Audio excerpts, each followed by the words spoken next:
విన్నపాలు వినవలే వింత వింతలు. ఈ పాట నా హృదయాన్ని కలిగించింది. హలో అండి, ఈ పాట ఎంతమందికి ఇష్టమో నాకు తప్పకుండా కమెంట్ చేయండి. నాకైతే చాలా ఇష్టం.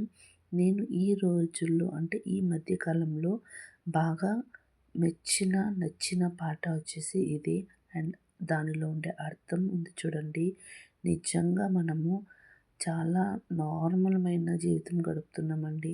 ఆ కలియుగ పురుషుడైన శ్రీ వెంకటేశ్వర స్వామి ఆశీస్సులు మీ మీద ఎల్లప్పుడూ ఉండాలని మనస్ఫూర్తిగా కోరుకుంటున్నాను. ఇప్పుడైతే వీడియోలోకి వెళ్ళిపోదాం. హలో అండి, ఎలా ఉన్నారు? నేనైతే చాలా బాగున్నాను. ఈ వీడియో వైకుంఠ ఏకాదశి రోజు తీసిన వీడియో. అస్సలు వీడియో పోస్ట్ చేయాలని కుదరడం లేదు. ఎందుకంటే ఇంట్లో పని, పిల్లలు, ఉద్యోగం అదంతా మేనేజ్ చేయాలి అంటే చాలా కష్టమవుతుంది కదా. అందుకే లాంగ్ వీడియో పెట్టేసి ఏకాగ్రత పోగొట్టుకోవాలని నేను అనుకోవడం లేదు. అందుకే నేను ఎలా చేసుకున్నానో అనే ఇన్ఫర్మేషన్ మాత్రమే ఇస్తున్నాను. ఇలానే చేసుకోవాలని నేను చెప్పడం లేదు. నాకంటే చాలామంది చాలా ఏకాగ్రతతో పూజ చేసేవాళ్ళు ఉన్నారు. అండ్ అందరూ చేసుకోగలరండి. నేను ఒక్కదాన్నే కాదు, నాకన్నా నాలాగా ప్రతి ఒక్కరూ చేసుకోగలుగుతారు.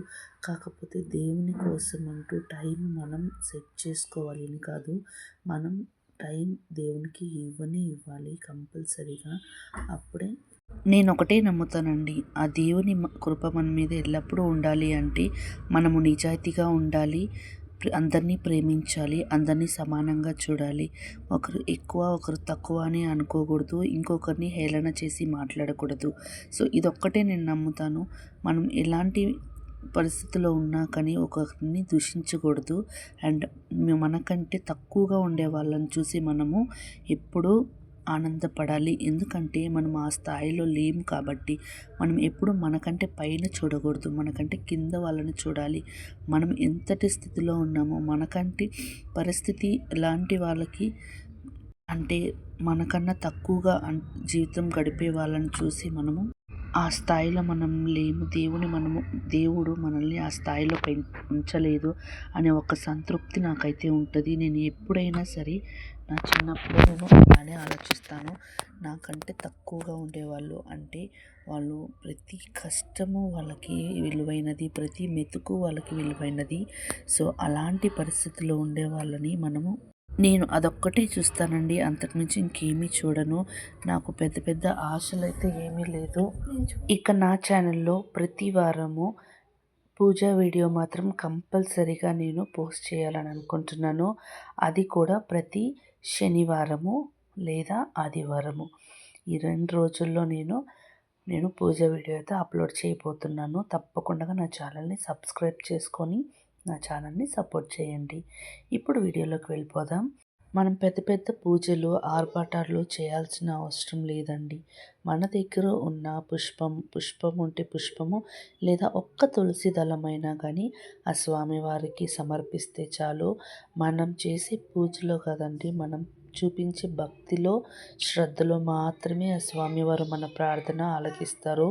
మనం చేసే ప్రతి పూజ, నిత్యం ఆరాధన ఆ స్వామివారి పాదాలకు చెందితే అంతే చాలు. ఇక్కడ స్వామి అమ్మవార్లని నేను తులసి దళాలతో గోవిందనామాలు చెప్పుకుంటూ స్వామివారిని ఆరాధించాను. వైకుంఠ ఏకాదశి అంటే వైష్ణవులకి కాదండి, అంటే వెంకటేశ్వర స్వామికే కాదు, నారాయణునికి కాదు, మరొకరు కూడా ఉన్నారు. అది ఆ శ్రీ మహావిష్ణువు. మరొకరు ఆ మహిమగల మహేశ్వరుడు శివ పార్వతులను కూడా మనము అదే రోజు ఆరాధించాలి. నా దగ్గర ఉన్న తులసి దళాలతో ఆ గోవింద నామాలు చదువుకొని స్వామివారికి నైవేద్యంగా పాలైతే సమర్పించాను. అంటే పాలు కాచి చల్లార్చినవి. ఆ రోజు అన్నం లాంటివి ఎలాంటిది మనము స్వామివారికి నైవేద్యం పెట్టకూడదంట. అండ్ అదే రోజు మనకి తెలిసిన ఒక చిన్న కథ మనం చదువుకుంటే నిజంగా మంచి ఫలితాలు వస్తాయి.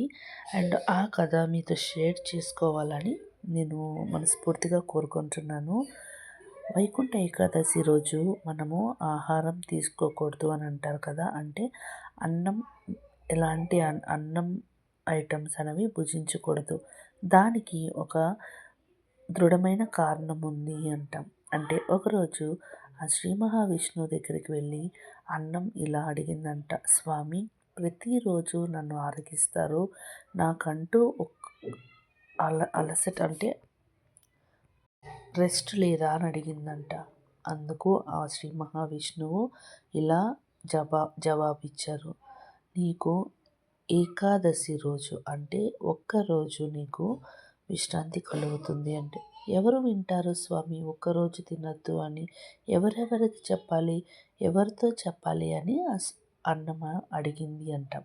అప్పుడు స్వామి అన్నారంట, ముక్కోటి ఏకాదశి రోజు అంటే ముక్కోటి దేవతలు కలిసి పూజించే రోజు, ఆ రోజు భోజనం చేయరాదు, ఒకవేళ చేస్తే సకల పాపాలు సిద్ధిస్తాయి అని చెప్పారంట. అప్పుడు ఆ అన్నము అమ్మయ్య, నాకంటూ ఒకరోజు ఆ స్వామి కేటాయించారు అని సంతృప్తితో వెళ్ళిపోతుందన్నమాట. అలా వైకుంఠ ఏకాదశి రోజు మనము భోజనం అంటే అన్నం, ఆహారాలన్నీ మనం తినకూడదు అని చెప్పారనమాట.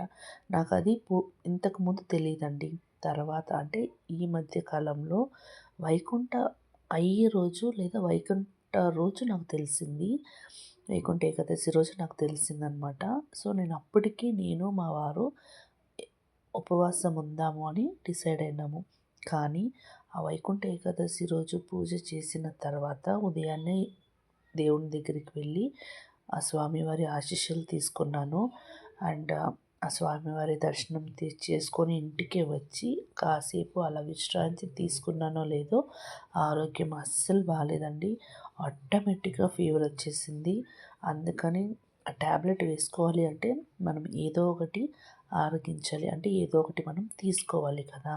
సో అందుకని ఆ రోజు నేను ఉదయం ఏమీ తినలేదు. ఆ స్వామివారి ప్రసాదం అంటే ఆ స్వామివారికి ఎంతో ఇష్టమైన లడ్డు మాత్రం నేను నైవేద్యంగా ప్రసాదంగా ఇచ్చింది నేను తీసుకున్నాను. తర్వాత మధ్యాహ్నము ఇంట్లో వాళ్ళకు మాత్రము అన్నము ఇంకా పప్పు, పచ్చడి చేశాను. నేను ట్యాబ్లెట్ వేసుకోవాలి అనేసి నేను అయితే అన్నం పదార్థం కాకుండా వేరేది ఏదో తీసుకొని తిన్నానమాట. బట్ అయినా నా వల్ల కాలేదండి.